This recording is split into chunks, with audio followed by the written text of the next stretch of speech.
All right. So, Ilisa Millerman is an intuitive energy artist and soul journey guide. Together with her angels, spirit guides, dragon guides, and celestial team, Ilisa creates artwork to transform your living space, raise your vibration, and heal your spirit. Ilisa also works one on one with women who are ready to design their soul journey and embrace their inner goddess to live a life of joy and fulfillment. And it's different for each of us. Through her intuitive energy, artistry, and healing gifts, she helps you remove what's keeping you and from living the life that you envision for yourself and with joy and delight. So, and I love it. You have such a similar goal in mind, is to really empower and have women really embrace themselves. So I think this is going to be so helpful for so many people. So thank you so much for coming on and being a guest on this. Thank you for having me. It's an honor to spend time with you. You're welcome. So, I mean, I guess we'll just get right into it. So, I would love to hear your story, because as we started talking, you started sharing your story with me before we did this. The whole time I was just like, wow, like mind blowing about what you've been through, what you've experienced, and where you are now. So, I would love for you to be able to share that with everyone. Well, I came from a very conservative background, Mennonite family and community. And so that kind of set the tone for me as a young woman, which was unfortunately that women were considered less than. And so I had a lot of programming and messages to get rid of and get back to my core being, which was, we're all, I think, centered in joy and delight. But we have to, it's almost like you learn all this stuff and then halfway through your life, you have to unlearn it and get rid of a lot of it. So I had a lot of messages that just were not healthy for me as a woman. And I left home at 18, never looked back. And I knew that if I stayed, I wouldn't become the goddess that I was meant to be. Now, that doesn't mean that my journey was easy breezy. I spent 10 years in an absolutely miserable marriage that I remember the day because I looked at the beam in the garage and I said, will that hold me? Oh. And thankfully, my guardian angel Bruce was like, all right, you need to make a plan of escape. Let's get this party going. So one of the tools that I've used to heal and move forward is to be very mindful of gathering the gifts from any experience, but especially the painful ones. That's the way I've been able to heal and move forward. That and my intuitive energy art has really been a healing method for me. But when you can look at a situation and say, okay, what did I learn from that? What are the gifts that I gathered? And you put them in your basket and you carry them with you. And know that you don't have to make that same choice again. Especially, and the universe will have you learn a lesson until you give you the same scenario until you learn it and move forward. And I remember when I left my now ex-husband, I said, okay, universe, I am ready to learn something new. I'm ready. And then that's when I spent 2 years on my own, which was fabulous. And I made a list of my perfect partner, the person that I wanted in my life. And it wasn't so much physical characteristics, but I have the grocery list in my cigar box. I have cigar boxes with little notes. And 2 years after I had left my ex-husband and divorced him, I met the love of my life. And I remember when we moved in together and he looked at me and he said, I crave you. And I said, did you look at my list? I was mad. I was like, did you look at my list? He didn't know what I was talking about, but that was on my list. I wanted somebody to crave me. But there's so many, you have to go through some crazy experiences sometimes to get to the good stuff. And it's all about learning and stepping back and evaluating, okay, what did I learn from this? Because the common denominator in every situation is you. Yeah. So when I look at a situation, okay, what's the common denominator? Me. Okay, what do I need to alter? What do I need to shift? And to think that you had that moment where you thought of ending your life. I mean, you must have really been down in the trenches to really think that far. I knew I couldn't live like that any longer. I knew I wanted to live, but I didn't want to live like that. I was absolutely miserable. I was with somebody who did not honor my spirit, did not honor me as a human being, who didn't get me. I felt like we were roommates, and I didn't realize the emotional abuse that I was experiencing until I had hired a business coach. Because there were 2 years where I barely spoke because I had been told over and over again, please don't speak in public, you'll embarrass yourself. Oh. And this was like in my, 35, 36. And so I stopped speaking. And it wasn't until a business coach mentioned to me, Ilisa, you are very, you are articulate. I understand everything you say. It took that person outside of my scenario for me to realize, oh my gosh, this is what I've been living with. And it was so gradual and so subtle, I didn't even realize it. I mean, I couldn't do the dishes right. I couldn't do laundry. Yeah. You would think I was a bumbling idiot. And I realized, what am I doing? I'm not going to survive this. I need to leave. And so my guardian angel, Bruce, and I had a chat, and we made a plan of escape. And it did take me about almost 2 years to leave because I needed to set up finances, get a job, and get out. And I did. And I took the dog, cat, and my clothes, and that was it. Because I wanted out.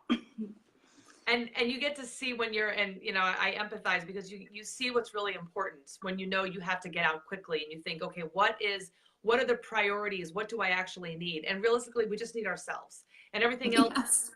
When you're so done with it, you just want to get out and not even look back. And so the fact that you learned that lesson and figured it out instead of trying to keep staying and trying and forcing something that wasn't real, I commend you, because it's hard when you're in it. You're right. It is hard. And, but yeah, it was that one moment that I realized I'm not going to survive this. And for me, this was my second marriage. I was embarrassed. I come from a very dysfunctional family. So I had a mother who called my ex and apologized for me and said, oh, we did the best we could with her, but Ilisa. So no support. I had no support. But I knew that it was now or never. If I didn't do it, I would. And thankfully, I had a really good shrink counselor, psychologist who said, look, this is what you're working with. You're going to live with us for the rest of your life, or you're going to decide that you need to leave. And I was so grateful for her, because it only took one session for us together for me to say, okay, I need to leave. Yeah. Yeah, it wasn't drawn out, thank God. Yeah, no. Yeah, thank goodness. And that's what the coaching, between coaching and having a therapist, and that combination just seems to work so well to really get the people to have the right support in order to feel like they can leave. Because there is something when your thought process is broken sometimes. So you're not even thinking clearly because, again, you're just in survival mode. Yep. And I had been in survival mode on and off for a lot of my, younger years. And so it's when you leave that scenario and then you can start over. And survival mode is so exhausting. I mean, it's tiring, and it alters your DNA. It alters your chemistry. And I had been on antidepressants and anti-anxiety medications for 20 years. When I met the love of my life, my love muffin, 8 years ago, I decided I was going off of it. I'm off of all medications. And which tells me, okay, environment is so important, and getting out of that survival mode and thriving. And that's what we're meant to do. We're all meant to thrive. We're meant to, really become the goddesses we're meant to be. Yep. I love it. And that's because there's so many physical ailments that come around, and, the whole body just isn't functioning because you're in stress mode. You're, the adrenaline is pumping, and, everything. Yeah. It's just an overload. So I commend you, and I'm so thankful, and the rest of us are so lucky that you got out, because if not, you wouldn't be able to share all these wonderful gifts with us. I have to tell you, it has been an amazing shift, an amazing journey, and I'm grateful for all of it, even the crappy stuff. So I know that I wouldn't have met my love muffin. That's how I like to introduce him. I wouldn't have met my love muffin if I hadn't gone through those things, because I wouldn't have been the person I was. You know, had I met him 20 years earlier, we both wouldn't have liked each other. We'd been like, I don't think so. Because we weren't at the place where we both had done a lot of our own self-work. And that is, self-work can be uncomfortable, it can be painful, but it's so important. You're worth it. You have to tell yourself you are so worth it. Yeah, because it's too easy to put the self-care on the side and say, yeah, Absolutely. I'll take care of it later. Yeah, it doesn't, no, doesn't work. No. And I always think of the lobster. The only time the lobster will shed its shell is when it's so uncomfortable. It has to. And then it grows a new shell. And we're a lot like that. I mean, if we're so uncomfortable, if it's just not working, we need to shed that shell and grow a new one. And it's painful. It's uncomfortable. But that's part of the process. And that uncomfortableness and painfulness needs to be honored and acknowledged. And that needs to be gathered as a gift as well. Yeah.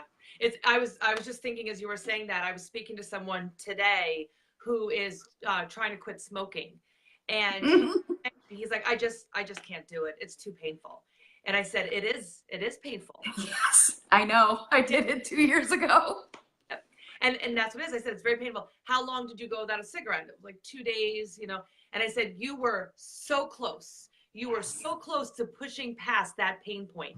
But what you're doing is that you're pushing to that wall. You're getting uncomfortable. You're feeling like, oh, this is just not going to work. And then you pull back.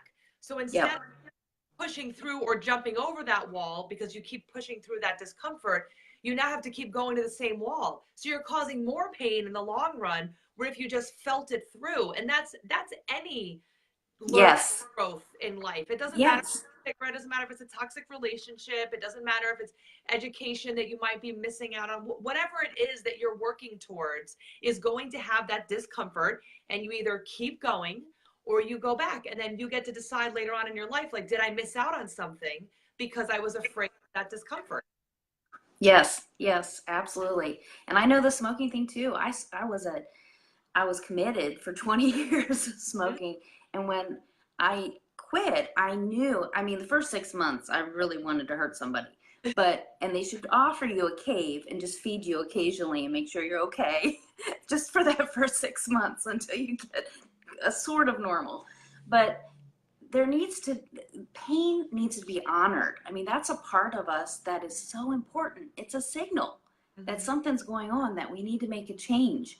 And when we avoid pain, or we dismiss it, or band-aid it with medication, you're not allowing yourself to grow and blossom and thrive, which is what we're meant to do.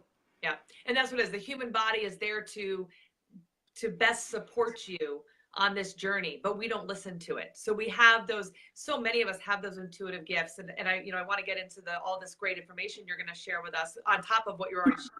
But that, the intuition and all those feelings. I remember being a small child and having intuition and having, just this connection with other people, and being able to see things and experience and feel emotions and things like that. And it was so real, but it was hard to really explain. And then when things got really difficult for me, it started to kind of get suppressed, where my ability to read, and it was kind of like my body was like, whoa, this is too much going on. I'm going to kind of shut down. So the ability, once I left, and I call it the awakening, but I awakened, and it was fog, and all of a sudden I was able to reconnect with that intuition and reconnect with that purpose and all of those things, and see what the lessons were. Once it was like the colors were brighter, and sounds were, everything was just through new eyes, everything, and experiencing through new experiences. And so it's such a gift that we have, that so many of us, and most of us, have some form of it at the very least. We just absolutely necessarily. Absolutely. And I think one of the biggest things, it's so important for us to teach our daughters and our sons, but I love working with women in particular. And occasionally I'll have a private creative student, usually a young girl, and we talk about that. Listen to what your body is telling you. If you bump into somebody and you're not comfortable, your chest gets tight, or you get this funny feeling on the back of your neck, That is your intuition. That's your inner voice, your inner goddess telling you this is not right. If it doesn't feel right, it's not. So when I married my ex-husband, I remember I remember saying to myself the day of the wedding, this is not going to work out. I'm going to leave him.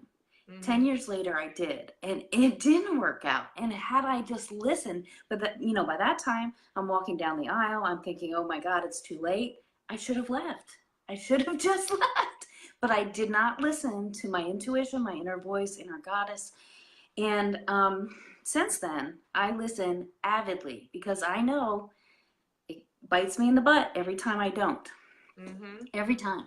And you can practice it in little ways, like when you jump in the car to go go on your errands, you can say, do I need to turn right or left?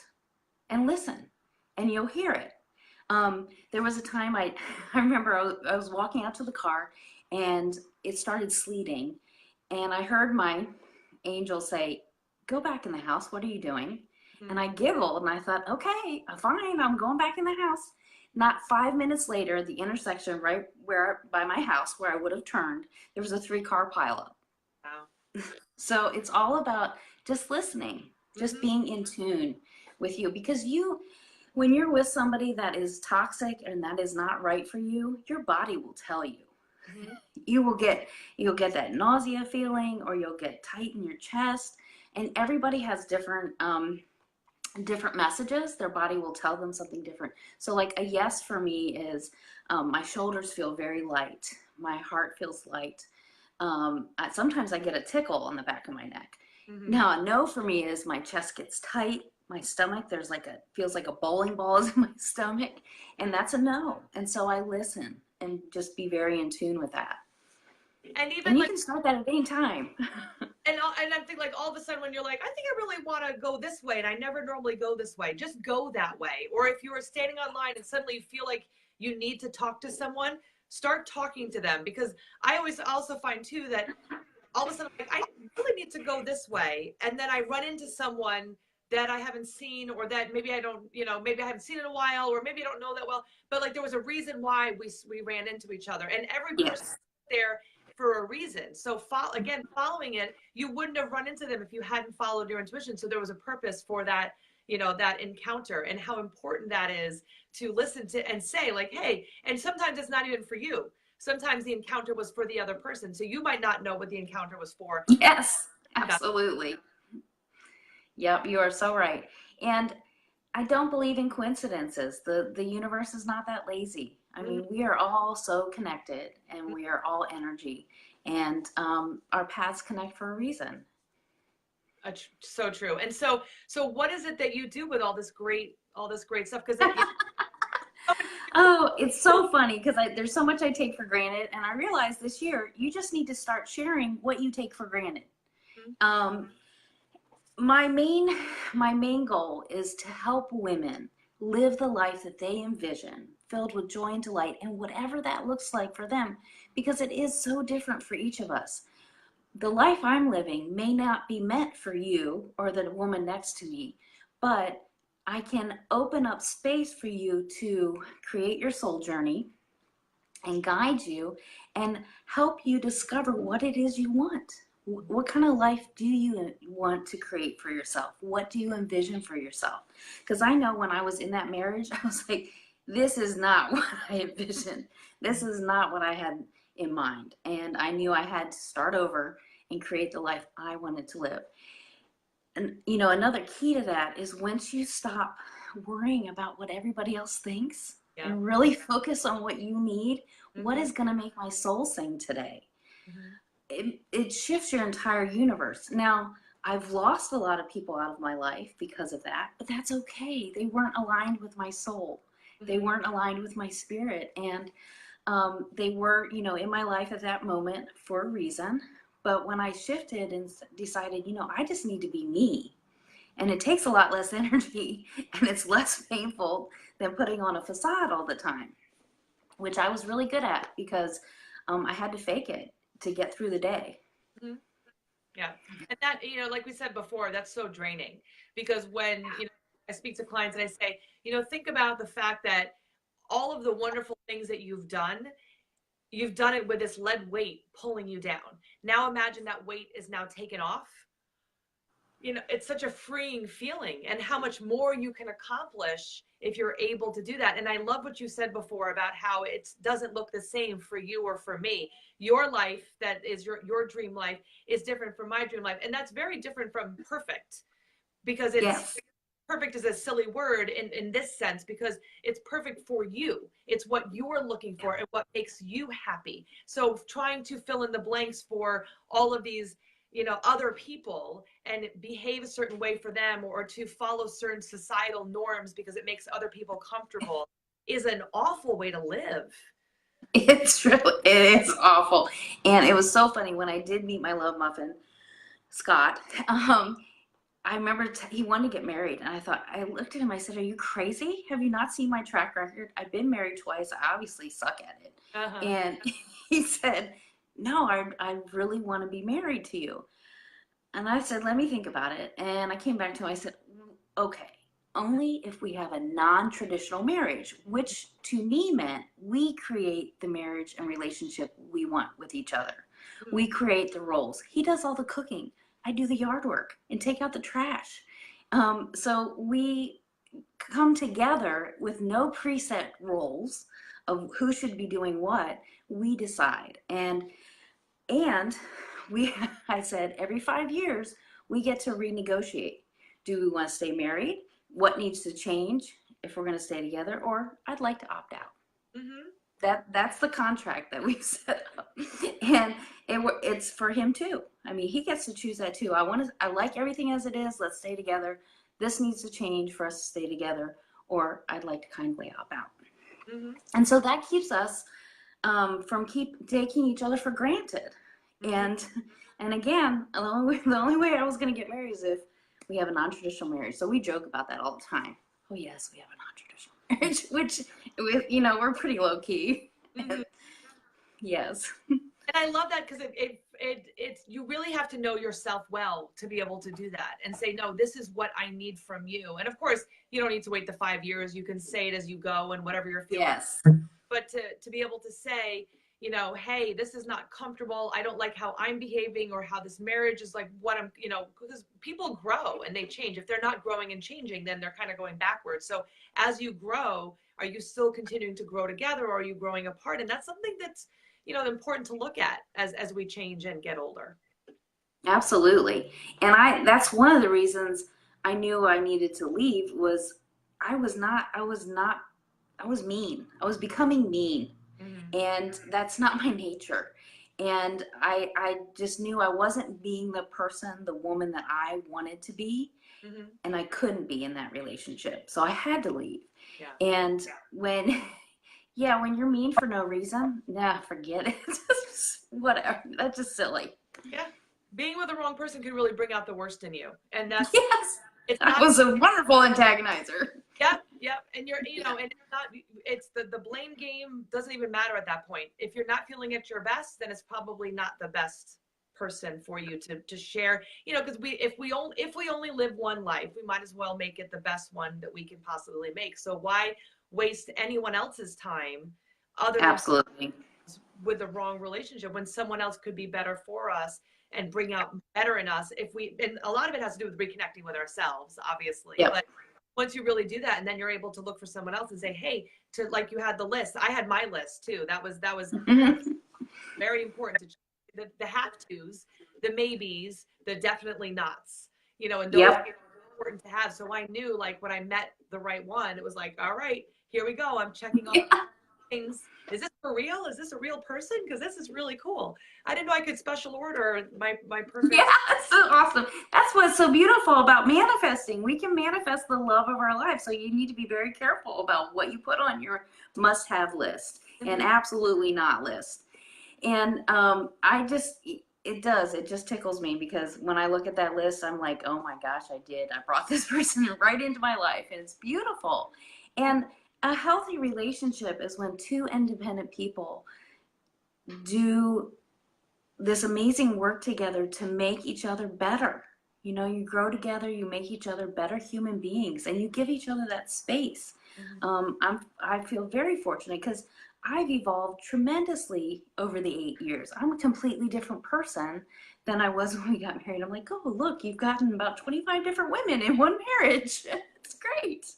So, yes, a healthy relationship is where you're with somebody, you're both independent, and you're helping each other be the best version of yourself. Yeah, agreed.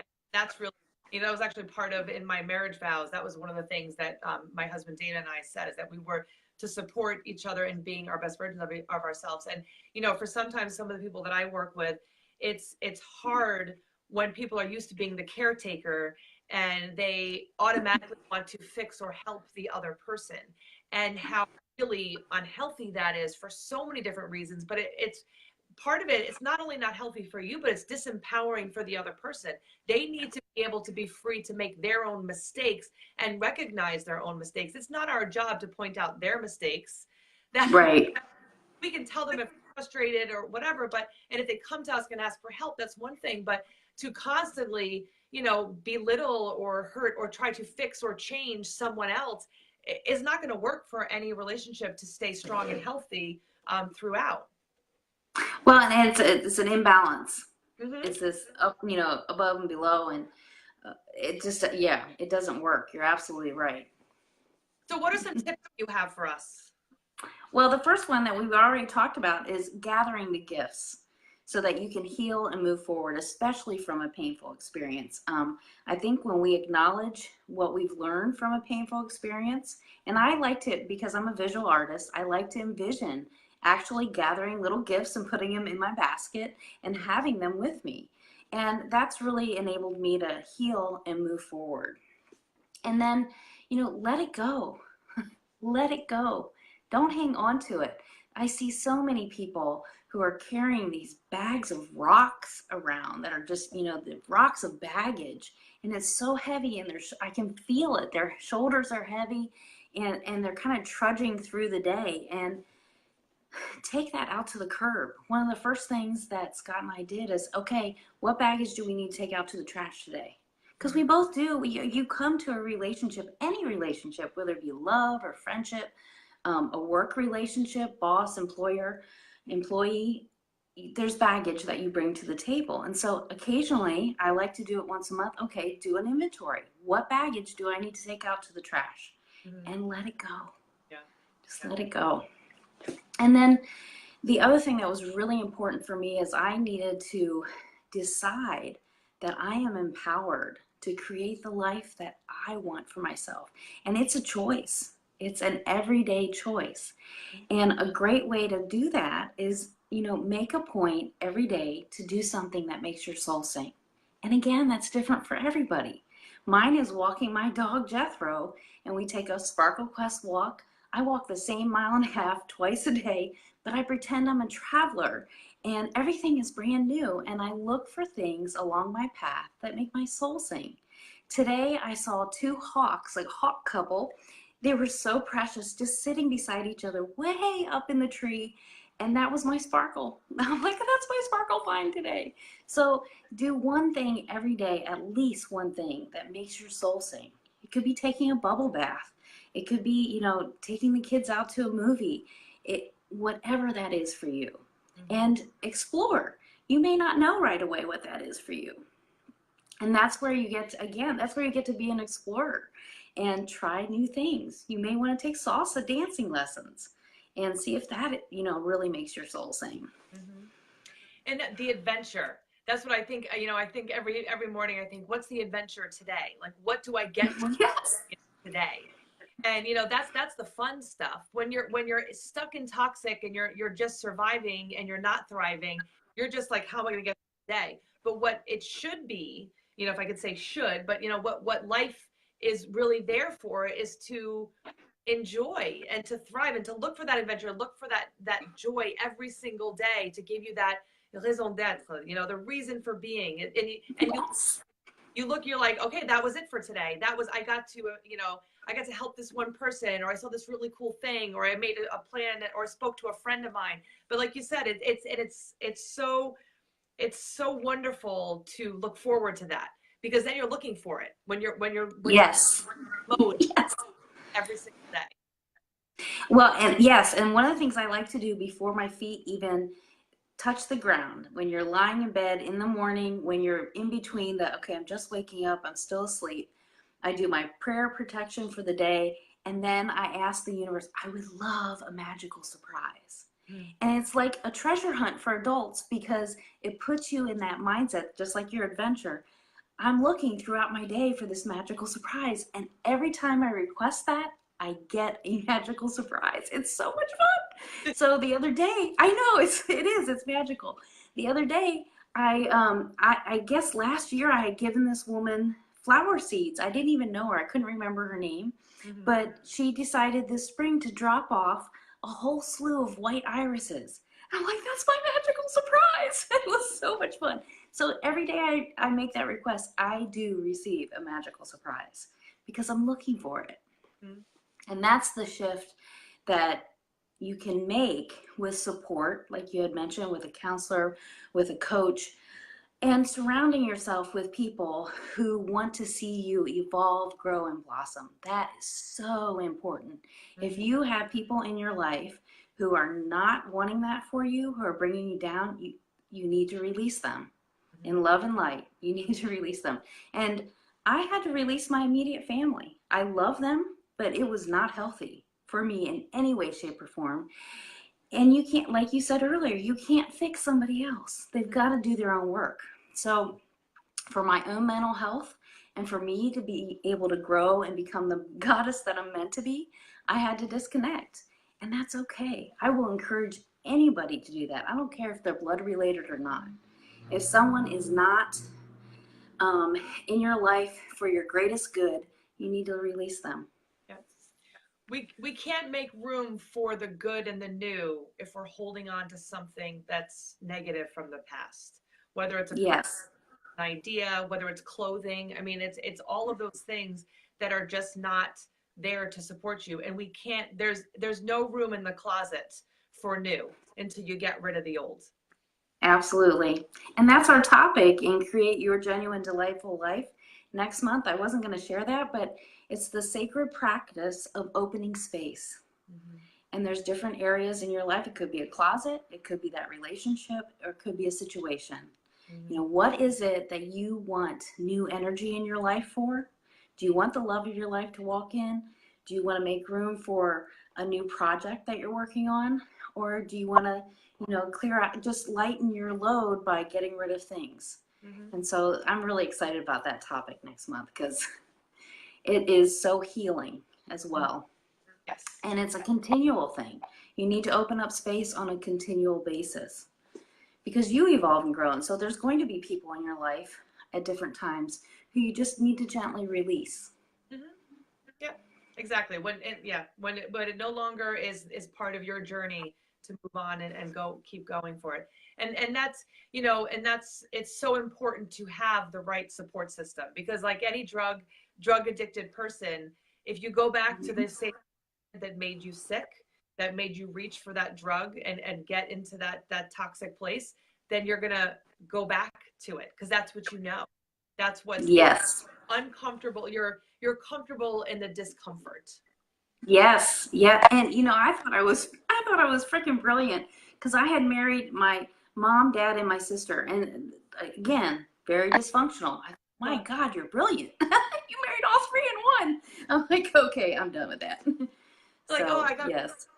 worst traits of the people that I know, and just put them into one person. Oh yes,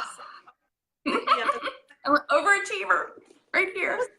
What were we thinking? Like, let's really get the worst of all of them. Okay, that's terrible. So is there anything else that you wanted to share? That's, you can find me on my Facebook business page. I invite any goddesses to join Create Your Genuine Delightful Life. It's a sacred space for women who want to be more intentional about living a life filled with joy and delight. And again, it's whatever that looks like for you. And I love working with women one-on-one and helping them to design their soul journey to create the life that they envision.